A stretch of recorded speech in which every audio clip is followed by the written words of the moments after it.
Hello to everyone who stumbles across this video.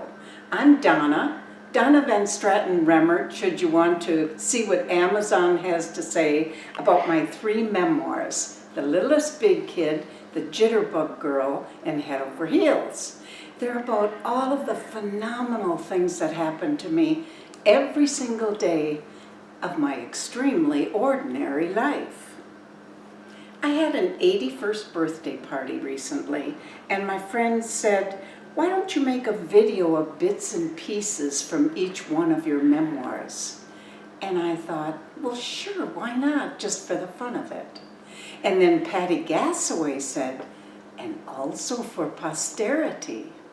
And I thought, well, sure, because in a lighthearted and playful way, my childhood stories represent a lot of who I am today. It kind of makes me wonder, like, do we change as we grow up and experience the world as it changes? Yes, of course we do, but maybe not as much as we think. Anyway, Patty offered to help make this video, so I was tickled pink. And here we go, a very condensed and revised version of my first book, The Littlest Big Kid. This little snippet took place soon after July 8th, 1940, the day my sister Patsy was born. Now, I'm 3 years old. Our old-fashioned house is so rickety that Mama says we need to move. But I like it here because it's spick and span clean, it's warm and cozy, and it smells like spices from the big old pantry that I can't go into all by myself because I made a big mess in the flour bin. I love how our old-fashioned house smells. But not when someone forgets to close the basement door. Then our house stinks, like bleach from the diaper pail that sits on the top step going down. The reason I remember the day Mama came home from the hospital with our new baby, Patsy, is because it's the same day I became a big kid. At first, I tried to convince Mama that our new baby Patsy could use Bonnie's crib, not mine. Mama said, Bonnie is only 1 year old, and that's too young to be a big kid. You're already 3, and that's just the right age to become a big kid and sleep upstairs where your big sister Joanne and your big brother Jimmy sleeps. So, Mama and I went up the steep, scary steps to push my side of Joanne's bed against the wall. Mama said this would make my new bed feel just like I'm in my crib with a railing. But it doesn't, and it's not my crib anymore. When Mama saw my lip quivering like I might cry, she said, it's okay. You'll do just fine, because you're a big kid now.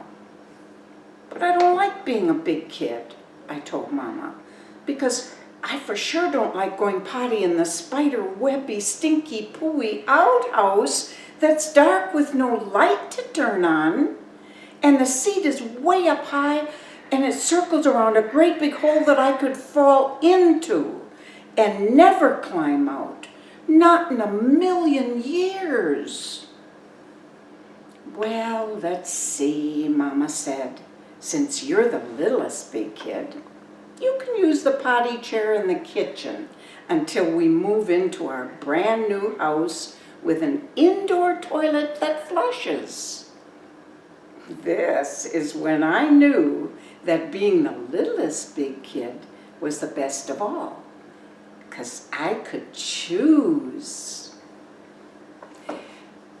When I first started writing The Littlest Big Kid, I wrote from my adult perspective, reflecting back to those years. Then something magical happened. The little girl within me, the one that I had been and was now remembering, started writing my stories for me. Because her version of how things happened was so much more honest and entertaining, I surrendered to her influence, and it was so much fun. So here we go again. This next piece is dated December 6th, 1941.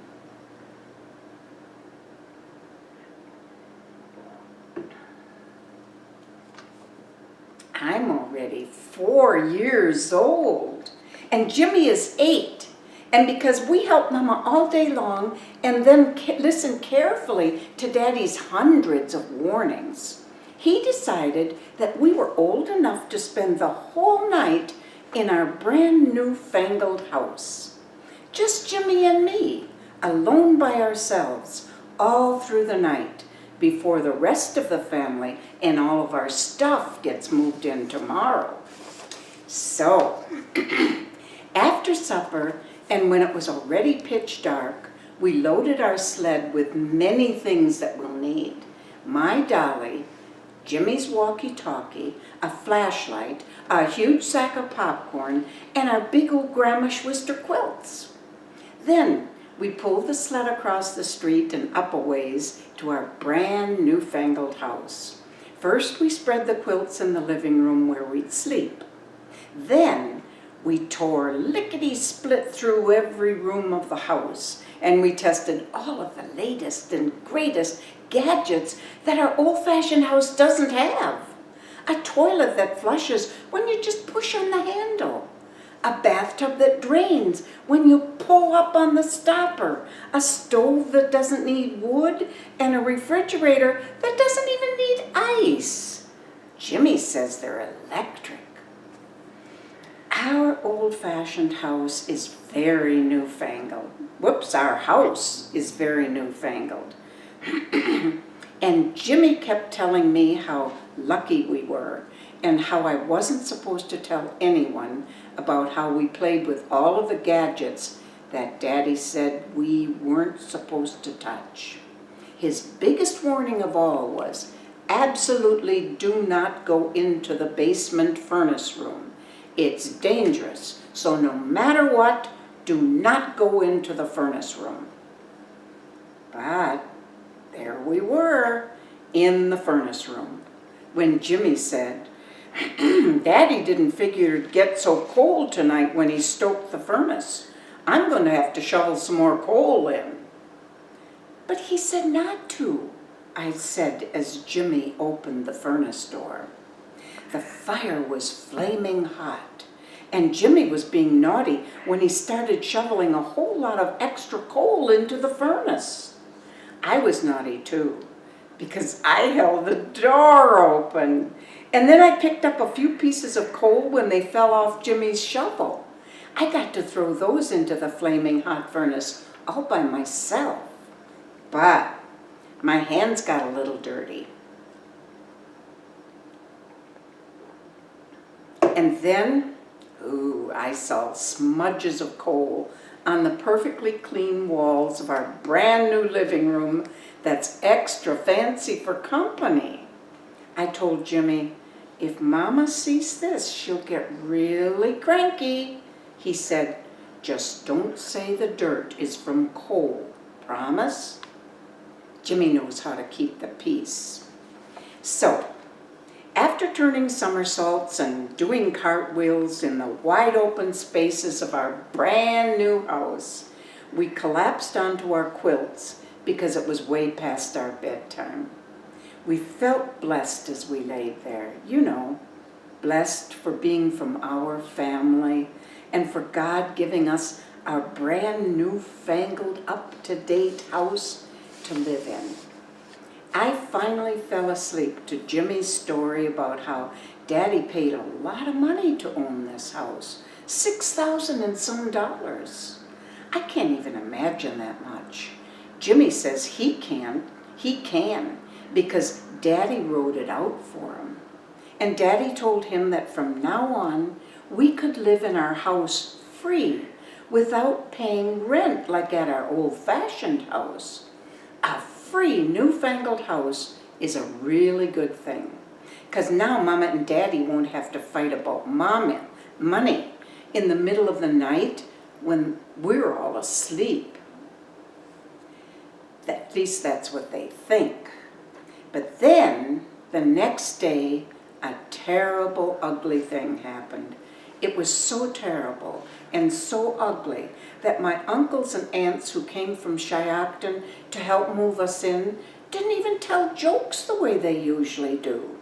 They talked about how my uncles and even my very own daddy will probably have to go to war because the Japanese had just bombed someplace called Pearl Harbor. I don't know who the Japanese are because they're not from Black Creek. And I don't know where Pearl Harbor is because it's not near us like Shiocton is. At least I don't think it is. There are many stories about how kids helped Uncle Sam win the war in The Littlest Big Kid. And there's one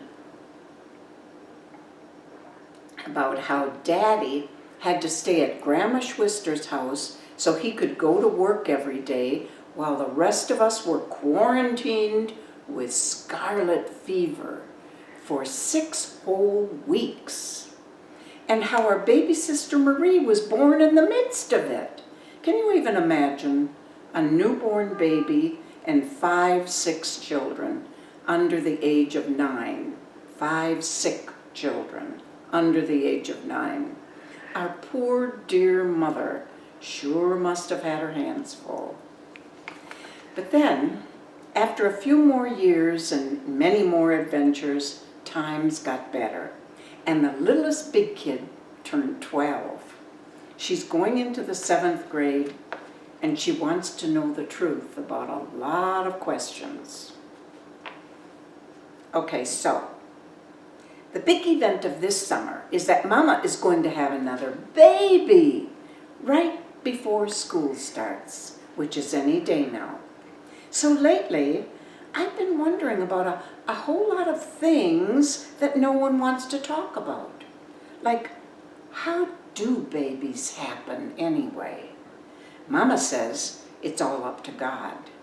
But my friend who is already in high school says that's just not how it works. She even told me how it does work, but I don't believe her. It's just too weird. Warnie Fassbender, by the way, has a crush on me. I know because while waiting in line to ride the Ferris wheel at the Black Creek homecoming, he started pulling on the neckline of my Peter Pan blouse. I think it was to see if I was wearing a bra yet. And what I say is that it's none of his business that I don't even have bumps yet. When I chased after him to get even, I fell into a slippery mud puddle, and the elbow of Joanne's pink cardigan that she's forbidden me to wear has a big mud stain on it. Joanne is going to have a canary, but I figure that we're even now since she wore my crinoline just last week without asking. Of course, I didn't ask her either.